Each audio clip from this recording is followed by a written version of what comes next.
दलजीत सिंह कोहली साहब, आईटी कंपनियों के जो ग्रोथ पोटेंशियल है उसके हिसाब से देखा जाए और जो अभी उनके शेयर प्राइस हैं उसके हिसाब से देखा जाए तो आप क्या सलाह देते हैं अपने क्लाइंट को? तो लक्ष्मण जी, अगर हम लार्ज कैप आईटी में देखें तो वैल्यूएशन बहुत अट्रैक्टिव हो गए। तो नॉर्मली ये जो अगर इन्फोसिस, टीसीएस वगैरह 20-22 टाइम के मल्टीपल पे जब भी मिलते हैं, तो ऐसा हिस्टोरिकल हमने देखा है कि वहां पे खरीदने में आपको बहुत कम लॉस होने का स्कोप है। तो पोटेंशियल आपको वहां से प्रॉफिट बनाने का ही रहता है। तो ये आर्ग्यूमेंट बिल्कुल पॉजिटिव है कि उनकी वैल्यूएशन बहुत अट्रैक्टिव हो गई है। बट ग्रोथ अभी भी एल्यूसिव है। अगर आप देखें जो आज इतना 5-5% चल गया स्टॉक, बिकॉज़ वो स्टिल 3% ग्रोथ की बात कर रहे हैं। तो अगर हमें इंडिया में इतनी सारी अल्टरनेट अपॉर्च्युनिटीज़ हैं, इतने सारे सेक्टर्स ऑलरेडी हैं जहाँ हम 15-20% ग्रोथ वाली चीज़ें ढूँढ सकते हैं, तो फिर हमें 3% वाली ग्रोथ में क्यों रहना है? अनलेस कि आपका फंड का मैंडेट ये है कि मुझे आईटी थीम में रहना है, या फिर आपके पास जो बहुत बड़ा फंड है जिसको आपको हर जगह एलोकेट करना है। तो अगर वैसी स्थिति नहीं है तो आई थिंक रिलेटिव सेक्टर्स बहुत सारे अच्छे हैं जहाँ बहुत कुछ बहुत बड़ी ग्रोथ भी है। तो ये बहुत म्यूटेड सा ग्रोथ सेक्टर अभी भी है। जो ये चेंजेस हो रहे हैं उसका किस तरीके से इम्पैक्ट होगा, कब कौन कंपनी बेनिफिट लेगी। हमने अपने एज अ डिस्क्लोजर अपने फंड में एक मिड कैप आईटी जिन्होंने अभी एआई का कुछ अधिग्रहण किया है, उनको अपने फंड में बहुत छोटी पोजीशन के साथ शामिल किया है, टू ट्रैक कि भाई वो किस तरीके से एआई को प्ले करेंगे और किस तरीके से आगे ग्रोथ होगी। बट हमारे हिसाब से अभी भी हमारे को और बहुत सारे दूसरे सेक्टर्स में अपॉर्चुनिटी दिख रही है, इसलिए आईटी पे हमारा म्यूटेड है।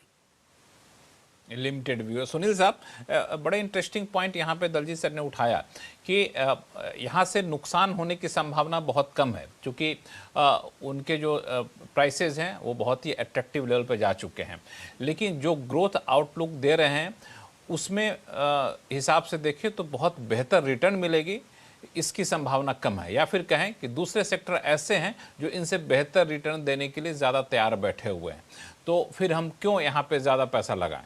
एक तो आम निवेशक के सवाल पूछेगा। ये तो प्राइस और वैल्यू की इंटरप्ले है। देखिए क्या होता है कि पी का एक्सपेंशन आपके अर्निंग्स की ग्रोथ के नहीं होने पर भी पी का एक्सपेंशन आपको वेल्थ क्रिएट करता है, और ये हमने बार बार देखा है। और ऐसी नहीं कि आईटी कंपनीज कभी भी 20-25% पे बढ़ी है, उनका कभी भी एक हाई सिंगल डिजिट, लो सिंगल डिजिट, कभी कभी मिड कैप आईटीज की लो डबल डिजिट में ग्रोथ हुई है। तो आईटी ऐसा ग्रोथ प्ले ऑलवेज एक लिमिटेड बैंड में ही करती है। वहां पे 30-40% ग्रोथ की कंपनी के साथ कंपेयर करना उचित नहीं होगा।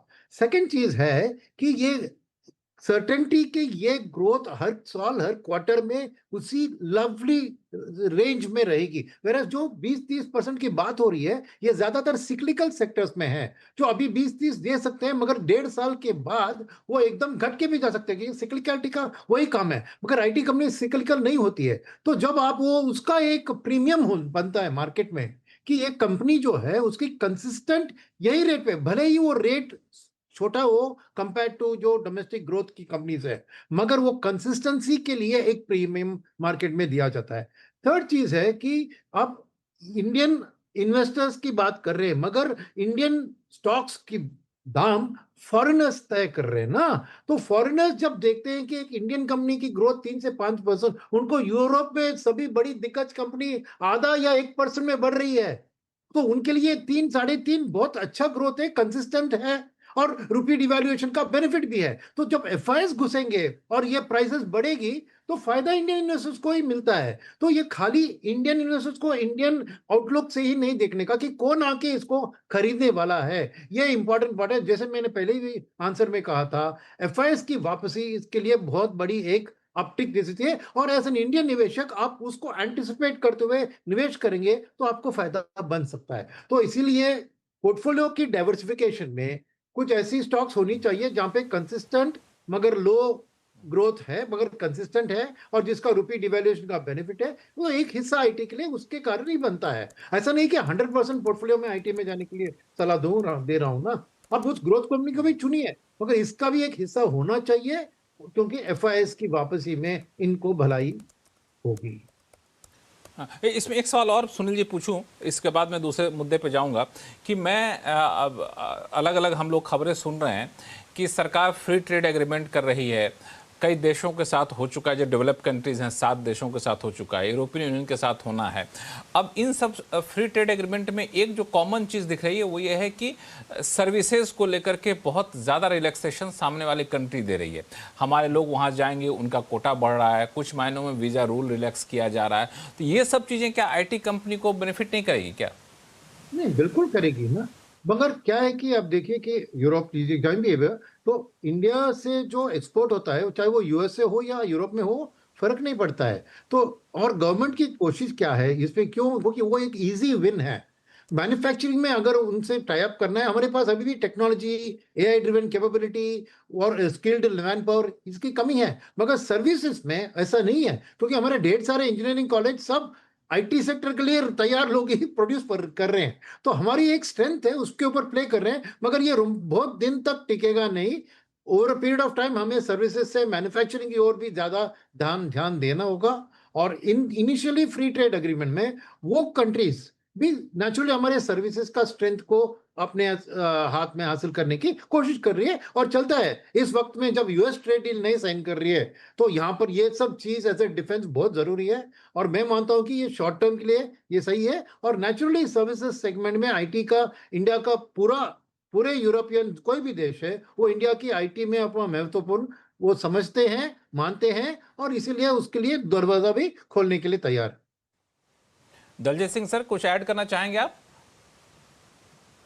नहीं लक्ष्मण जी, काफी सुब्रमण्यम सर ने बहुत अच्छे से समझाया है आपको कि इसमें क्यों करना चाहिए।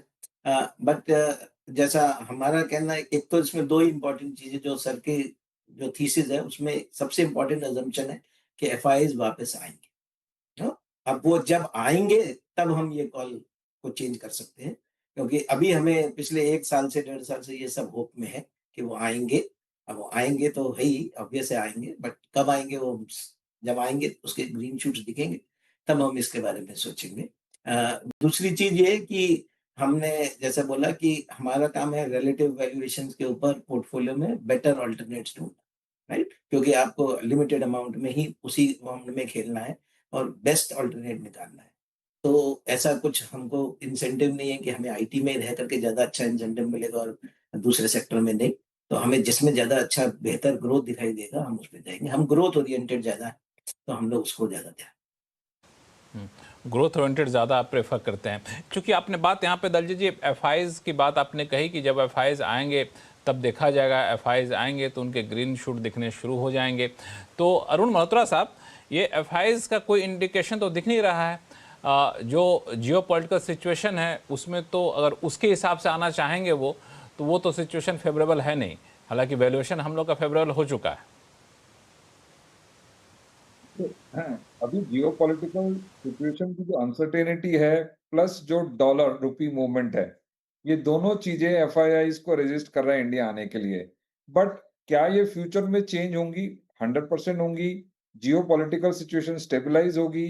करेंसी भी अगर आप देखें तो 85 तक काफी टाइम स्टेबल था और 85 से आज 90.86 आई थिंक था दिन में। काफी शार्प मूव आया लास्ट 2-3 मंथ्स में। आई थिंक मुझे लगता है in the short run 1-2 years I think currency यहीं पे रहना चाहिए और डेप्रिशिएट नहीं होना चाहिए। ये हमारा पर्सनल और हाउस का व्यू है। और प्राइमरीली अगर देखें तो India is still growing, one of the fastest growing economies. So किसी भी बड़े फंड के लिए, इमर्जिंग मार्केट फंड के लिए इंडिया को इग्नोर करना for a long time is not possible. तो जो फंडामेंटल ड्राइवर्स है इंडिया के, जो स्ट्रॉन्ग डोमेस्टिक डिमांड है, इतने सारे यंग पॉपुलेशन है, सर्विसेज ग्रोथ है, आई थिंक उसको इग्नोर करना किसी भी इमर्जिंग मार्केट फंड के लिए पॉसिबल नहीं होगा। So we will soon see their entry. I think currency and the geopolitical, these two things need to stabilise. Gaurang Shah साहब, एफआईज को आने के लिए क्या अब जरूरी है? जब तक जियोपॉलिटिकल सिचुएशन स्टेबलाइज नहीं हुआ तो नहीं आएंगे?